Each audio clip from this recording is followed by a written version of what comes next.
Saudara-saudari yang dikasihi Tuhan Yesus Kristus, puji syukur kita panjatkan kepada Tuhan yang penuh kasih, karena pada hari ini kita masih diberikan kesempatan untuk bersekutu dan merenungkan firman-Nya.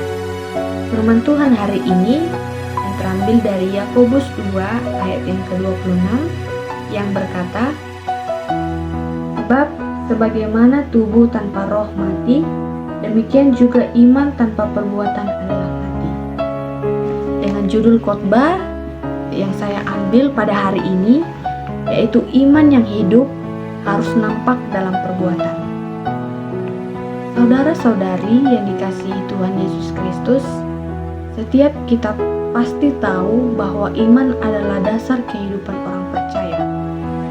Ketika kita percaya kepada Allah, kita percaya kepada Kristus, dan kita hidup karena iman itu sendiri. Tetapi hari ini firman Tuhan menyapa kita melalui Yakobus, mengingatkan kita bahwa iman yang tidak disertai perbuatan itu adalah mati. Itu adalah sia-sia. Bayangkan seseorang pernah berkata bahwa ia percaya bahwa makanan bisa mengenyangkan, tetapi ia belum pernah sama sekali memakannya. Percaya saja makanan itu tidak akan membuat dia kenyang. Begitulah juga dengan iman. Kalau hanya diucapkan tetapi tidak diwujudkan melalui tindakan, maka iman itu tidak akan berarti apa-apa.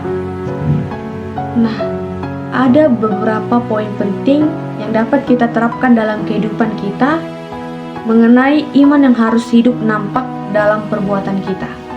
Poin pertama yaitu iman tanpa perbuatan adalah tubuh tanpa roh.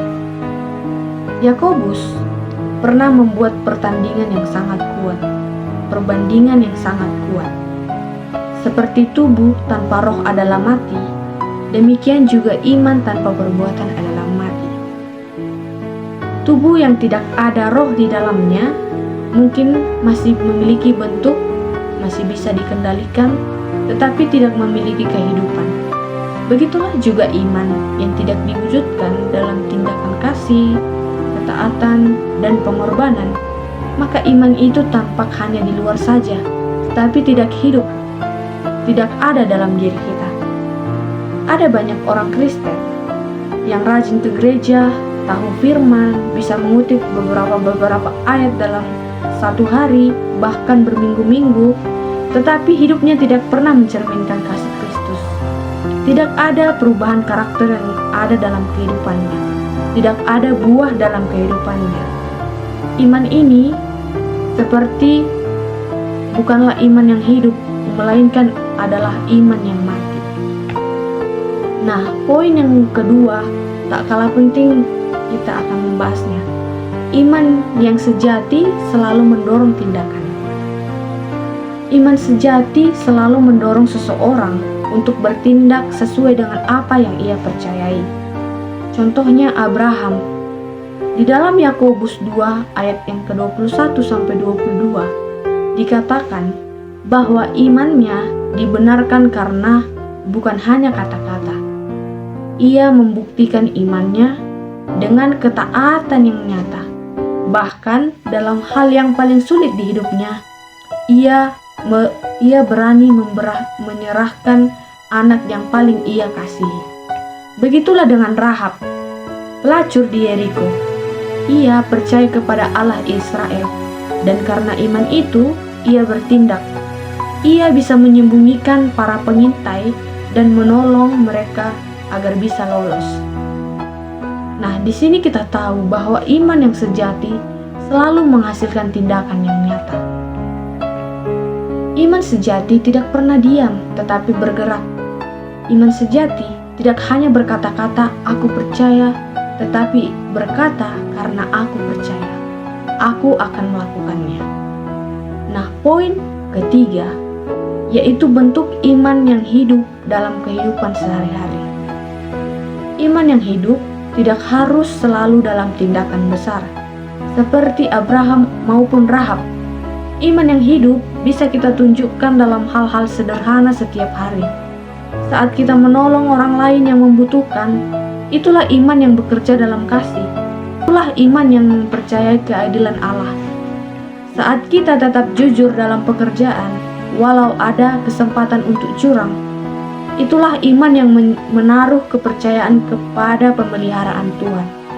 Dan saat kita berdoa dan berserah, meski belum melihat hasil, itulah iman yang hidup dalam pengharapan. Iman bukan hanya soal percaya kepada Tuhan bisa menolong, tetapi juga soal berani melangkah karena percaya Tuhan akan menuntunmu. Tuhan akan selalu menolongmu di saat kesulitan apapun, karena Tuhan percaya kamu akan bisa menolong.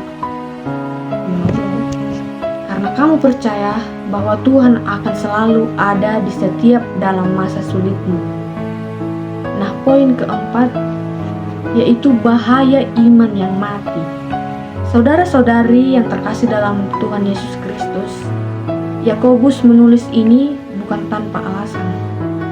Pada masa itu, banyak orang Kristen yang puas berkata, "Saya percaya," tapi kehidupan mereka tidak ada satupun yang mencerminkan iman itu. Mereka tidak peduli pada sesama mereka. Mereka tidak mau berkorban. Mereka tidak mau menunjukkan kasih dalam tindakan mereka masing-masing. Itu sebabnya di dalam Nats Yakobus 2 ayat yang ke-26 ini, Yakobus menegaskan kepada kita, apa gunanya, saudara-saudaraku, jika seseorang mengatakan bahwa ia mempunyai iman, padahal ia tidak mempunyai perbuatan? Dapatkah iman itu menyelamatkan dia? Ini tertulis dalam Yakobus 2 ayat yang ke-14. Artinya di sini adalah iman yang hanya berhenti pada bibir tidak akan menyelamatkan. Kita diselamatkan hanya oleh iman, tetapi iman yang menyelamatkan pasti akan menghasilkan sebuah perbuatan. Kalau iman kita tidak mengubah perilaku kita, tidak mengubah cara kita memperlakukan orang lain, tidak mengubah cara kita bekerja, berkeluarga, dan melayani sekalipun, maka kita harus bertanya, apakah iman saya ini masih hidup atau sudah mati? Nah, poin yang terakhir yang tak kalah penting juga, yaitu poin yang kelima, yaitu tantangan bagi orang percaya pada masa saat ini, masa kini, era modernisasi, dan banyak begitu tantangan-tantangan yang harus kita hadapi di era sekarang. Di zaman modern ini, banyak orang lebih suka beriman secara teori. Mereka berkata, yang penting saya percaya Yesus dalam hati saya. Tapi mereka tidak mau pernah terlibat dalam pelayanan. Tidak mau mengasihi orang yang berbeda. Tidak mau memberi waktu untuk berdoa ataupun berbuat baik. Namun Tuhan tidak pernah mencari iman yang hanya diucapkan, tetapi Tuhan mencari iman yang hidup dan nyata